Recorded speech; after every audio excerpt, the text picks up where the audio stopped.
శ్రీ కోయ ఎల్లమ్మ తల్లి జ్యోతిష్యాలయం ఫోన్ ద్వారానే జ్యోతిష్యం చెప్పబడును. విద్య, ఉద్యోగం, వ్యాపారం, ప్రేమించిన వారు దూరం అవ్వటం, భార్యాభర్తల మధ్య గొడవలు, అత్తాకోడళ్ల మధ్య మనస్పర్ధలు, కుటుంబ సమస్యలు, ఆర్థిక సమస్యలు, పెళ్లి కుదరకపోవడం, సంతానం ఆలస్యం కావడం, స్త్రీ పురుష వశీకరణం, చెడు ప్రయోగ నివారణ మొదలగు ఎటువంటి సమస్యలకైనా పరిష్కారం చూపగలరు.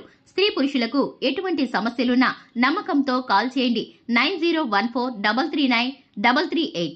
అందరికీ నమస్కారం అండి. ఛానల్లోకి తిరిగి స్వాగతము. తులారాశి వారి జాతకులు మే మాసంలో 18వ తేదీన ఒక అసహ్యమైన ఫోన్ కాల్ని ఎత్తక తప్పదు, విషయం తెలుసుకోక తప్పదు. ఇది గ్రహస్థితి. ఫోన్ కాల్ రీత్యా చేసేవారు ఎవరో తెలియకో లేదా చేసేవారు ఎవరో తెలిసి అయినా ఎత్తుతారు. ఈ అసహ్యమైన విషయాన్ని వింటారు.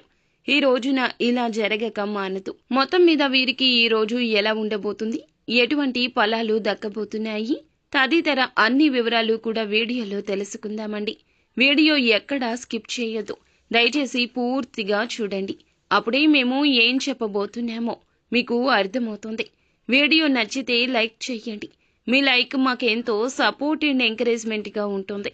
ఇక ఆలస్యం చేయకుండా వీడియోలోకి వచ్చేద్దాం. ఈ రాశి జాతకులు నాయకత్వ లక్షణాలు పుణికి పుచ్చుకొని ఉంటారు.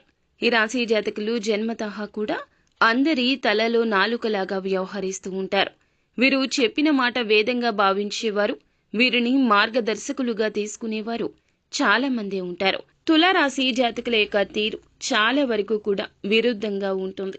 మనం అనుకున్నది వారు అనుకోరు, వారు అనుకున్నది మనం అనుకోము. తారతమ్యత చాలా ఉంటుంది, కానీ చేసే పనుల్లో నీతి నిజాయితీ ఉంటుంది. ఇక విషయంలోకి వస్తే గనక ఒక ఫోన్ కాల్ మీరు రిసీవ్ చేసుకుంటారు. ఆ ఫోన్ కాల్ అనేది అపరిచిత వ్యక్తుల నుండి వచ్చే అవకాశం కనిపిస్తుంది. అయితే అన్నోన్ నెంబర్స్ నుండి మీకు ఏదైనా వీడియో కాల్ వచ్చినప్పుడు లిఫ్ట్ చేయకపోవడమే మంచిది. ఎందుకంటే అసహ్యకరమైన వీడియో ప్లే అయ్యే అవకాశం ఉంటుంది. లేకపోతే గనక అసహ్యమైన మాటలతో మిమ్మల్ని దూషించే అవకాశం ఉంటుంది. ఇంకా మరి ముఖ్యంగా చెప్పాలంటే ఇప్పటి ఆధునిక కాలంలో మనకి వచ్చే ఫోన్ కాల్స్ అన్ని మనకు సంబంధించినవి కావండి. ఎవరెవరో ఎందుకో, ఎవరి స్వార్థం కోసమో, లేకపోతే ఎవరినో ఇబ్బంది పెట్టాలి అని అసహ్యమైన సందేశాలు పంపించాలని ఫోన్ చేసేవారే ఎక్కువ ఉంటారు. ఫోన్ కాల్ అంటే మన ఫోన్కి వచ్చేదే కాదండి, ఫేస్బుక్ ఇలా మనకి సోషల్ మీడియా మాధ్యమాలు ఉన్నాయి కదా, వాటి నుండి కూడా రావచ్చు. మీరు అవివాహితులు అయితే ఇంకా జాగ్రత్తగా ఉండండి. ఎవరి విషయంలో కూడా ఎక్కువగా తలదొచ్చవద్దు. అలాగే డబ్బులకు సంబంధించిన విషయాల్లో అస్సలు మాట్లాడద్దు. ఈజీగా వచ్చే మనీ కోసం తాపత్రయపడద్దు. ఇలా మీరు చేసే సర్చ్ హిస్టరీని బట్టి కూడా ఈ యొక్క అసహ్యమైన ఫోన్ కాల్ని అందుకునే అవకాశం ఉంటుంది. చెయ్యని తప్పుకు నిందలు వేయొచ్చు, మిమ్మల్ని బ్లాక్ మెయిల్ చేయొచ్చు, మీకు ఏ రూపంలో అయినా నష్టం కలగొచ్చు. చాలా జాగ్రత్త. కొంతమంది సైబర్ నేరగాళ్లు ఇటువంటి కుట్రలకు పాల్పడుతూ ఉన్నారు.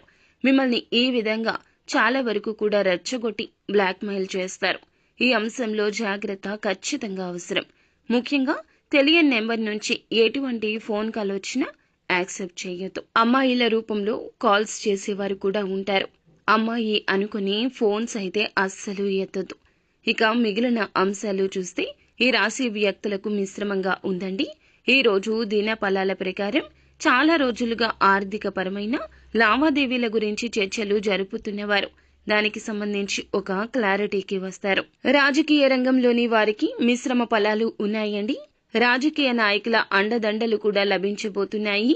పార్టీలో మంచి గుర్తింపు వచ్చే అవకాశం కూడా ఉంటుంది. ఉద్యోగస్తులకు కూడా చేసినటువంటి పని రీత్యా మీ యొక్క కార్యాలయంలో మంచి గుర్తింపు ఉంటుంది. అయితే ధనపరమైన లావాదేవీల విషయంలో ఎవ్వరి విషయంలో తలదూర్చొద్దు. ధన నష్టం అయితే ప్రస్ఫుటంగా కనిపిస్తుంది. పై అధికారుల నుంచి ప్రశంసలు దక్కబోతున్నాయి. ఆ యొక్క ప్రశంసలను మీరు ఖచ్చితంగా తీసుకొని మున్ముందు మీ యొక్క పనిని కూడగట్టుకుని చేయడానికి ఆసక్తిని పెంచుకోండి. గృహిణులకు ఇరుగు పొరుగు కుటుంబ సభ్యుల్లో ఒక గృహిణితో గొడవ జరిగే అవకాశం ఉంది కాబట్టి ఈ అంశంలో జాగ్రత్త అవసరం. షూరిటీ సంతకాల విషయంలో చాలా జాగ్రత్త. అలాగే ఈ రోజున దిన ఫలాల ప్రకారం ఆర్థిక పురోగతి కోసం, ఆదాయ మార్గాల కోసం ప్రయత్నిస్తుంటే సక్సెస్ అయ్యే అవకాశం ఉంటుంది. అయితే ఎవరైతే చాలా రోజులుగా వ్యాపారాన్ని మొదలు పెట్టాలని డబ్బు సమకూర్చుకోవడం కోసం, అవకాశాల కోసం ప్రయత్నిస్తున్నారు. ఈ రోజు అనుకూలంగా ఉంటుంది. నిత్యము శివారాధన చేసుకోండి, మేలు చేస్తుంది. విష్ణు సహస్రనామ పారాయణం కూడా చేయండి. శుభకర ఫలాలు పొందుకుంటారు. శక్తి మేరకు పేదవారికి దాన ధర్మాలు చేయండి. అంతా మంచి జరుగుతుంది.